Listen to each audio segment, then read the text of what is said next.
stretches early on when you were scoring and you really were aggressive early on. You and Devin were working the two-man game. Do you almost feel the need to be a little more aggressive throughout the game? That's just the way it's worked the past couple games, I believe. And then, from there we've been getting looks from other people. Like T. Will played big tonight. Tennessee hit some big shots. Seeley was playing well, and so the scoring is going to come in different stretches from different people. And I think that's how talented we are and how good we can be. A reflection of how good we can be. How hard is it for you when the guys aren't knocking out all the shots? Most of it have been good looks, and so it's just, you got to keep with it, keep your head up, keep playing defense. I thought we played pretty well on defense for the most part. They were doing a good job of making us play side to side, continue swinging the ball, sharing the ball, but I thought we did pretty well in our zone defense tonight. Great. Coach is talking a lot about, learning stuff, like learning from games like this. What do you learn from loss after loss? You try to take the positives and learn from the negatives, and I feel like we've been doing that. For instance, tonight, like I said, I thought we played very well on defensive end in our zone, and we did in Cleveland too. I think we've been learning a lot about our zone defense, and progressing with it. And then, I think we've also done a good job of sharing the ball, really pushing it at times, and taking advantage of our numbers. We got a lot of great athletic guys that can run the floor and finish in transition, and I think we're taking advantage of that. With Utah losing 2 games to Minnesota, do you think that there was something that you could exploit from Utah?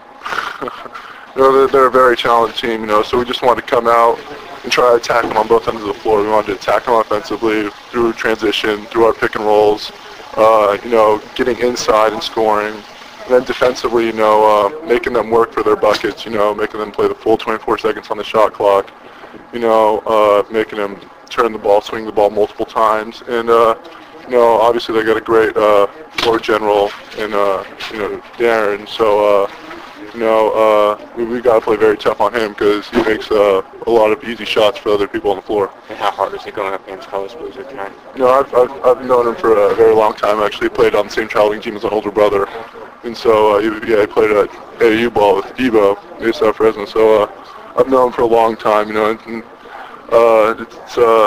I've played against him a lot before, just pick up stuff like that, and it's tough. He's such a bruiser, but he's so talented, very ambidextrous. He finishes very well, great free throw shooter, great shooter in general, and tenacious rebounder too. So it's definitely a tough matchup. You talked about distributing the ball, getting your teammates involved.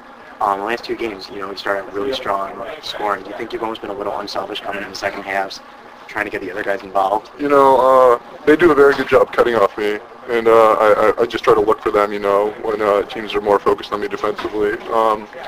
And so, sometimes they don't finish or something like that, but I know they're capable of, so I'm going to continue to do the same thing I'm doing. Okay, so is the double-double sort of like a badge of honor for you in any way? I try to rebound, do a lot of the dirty work as much as possible.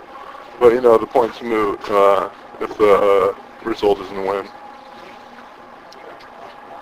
Let me ask you one last question for my own curiosity. Yeah. Where do you get shoes? Various places. These are custom LED. Yeah. So I don't know what size you are, but I mean. Yeah, 20. Okay. So yeah. Luckily, the Adidas sponsorship came, so. Okay. That's all. It's useful. useful. Nice. I like it. I get something similar to that. Yeah. That's why I noticed them. Yeah. All right. Those Adidas shoes, are those custom that you have made, or are they like a stock you can buy off the website? Shucks, I don't know if you can buy them off the website. They're some sort of commander or something like that.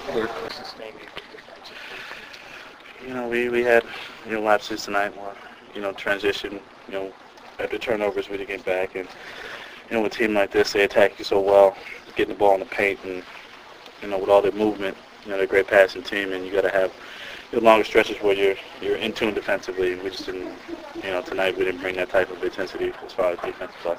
How hard is it when you fall behind not to have that attitude? Here we go again. I think guys fought hard. You could tell, even at the start of the 4th quarter we were down.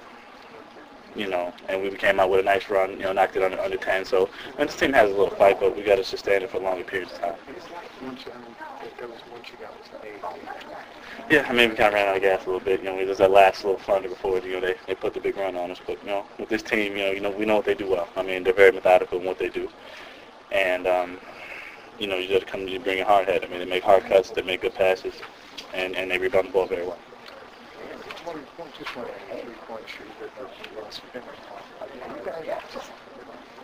Why? I mean, it's just, I mean, I don't think a lot of the three-pointers that we're taking are in rhythm. You know, and, you know, usually when you're not catching the rhythm, it's usually a low percentage shot. I mean, we're not taking a lot of corner threes, which is pretty much a higher percentage shot, but, I mean, we're just not hitting them for whatever reason they may be. And we'll continue to work at it, but, you know, at some point, you know, we got to start giving up some of those shots to try to get a little bit closer and shoot a higher percentage. How's that affecting the rest of the offense?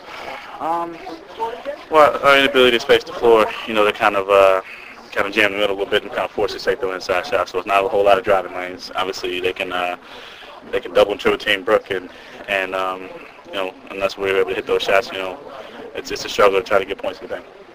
How much pressure do you feel like you guys are putting on Brook if he's? It's tough. I mean, he's doing a great job. I mean, he's given us a big lift in that first quarter, and you know, we just got to get to the point where we can, you know, still make him effective even throughout the double teams and different things that he's seeing.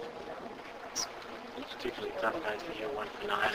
Yeah, I mean, just couldn't get you know, rhythm going. I mean, obviously I got the free throw line, but you know, legs were a little short. Obviously, jump shot was a little bit short, and like I said, they packed the paint really well tonight, so it was hard to get in those driving lanes tonight. Did you have any worries at all you might be suspended from the game?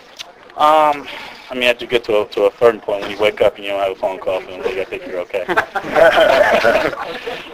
at that point, you know, when I woke up at 11, they didn't see any voicemail, so I felt like, oh, I was okay, I was ready to go. And they're only right across the river, so. But did you think that would? I don't think it was that malicious. I mean, you know, I know it was a hard hit and it seemed a lot worse than what it was, but I think they can see through the stuff that, you know, it wasn't. I didn't wind up. You know, I didn't slam him to the ground or anything like that. You know, it was a hard foul. You know, flagrant 2 probably was deserving, and you know, take the points, you take the fine from that, and you move on.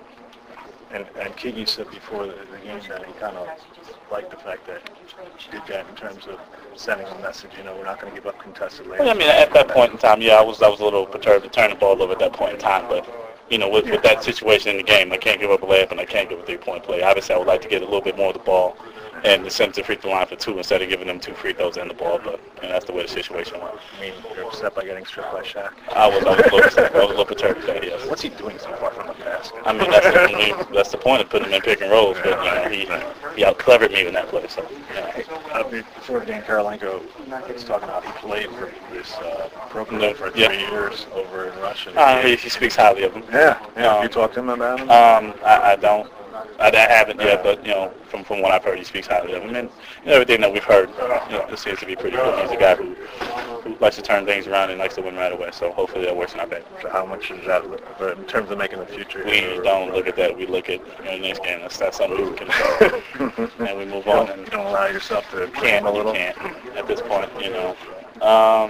I got a little bit in me, but no, we really just, as you know, working tomorrow and getting better. And obviously, you know, we can't control when it's going to happen or how it's going to happen. Right. So, you know, we look at forward just getting better and seeing where it goes.